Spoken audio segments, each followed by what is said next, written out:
Seuraava voidaan katsoa tuo meidän teippi, millä se sitten laitetaan sinne postilaatikkoon kiinni.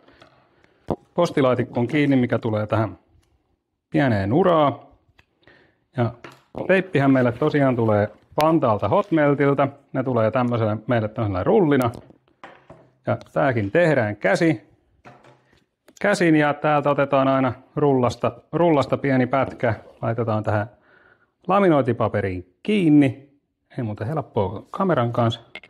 Ja tää laminointipaperi laitetaan täyteen näitä soiroja. Sitten kun on leikattu, laitettu, niin vedetään tällä painorullalla sieltä vähän ilmoja välistä pois, että se pysyy kunnolla kiinni.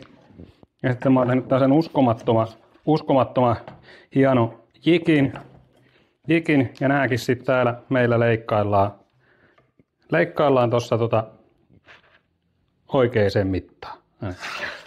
Noin. Eli on sitten noin. Ja näin meillä sitten lähtee, tuosta otetaan toi, niin me saadaan oikein mittainen teippi tonne lähetyksen mukaan.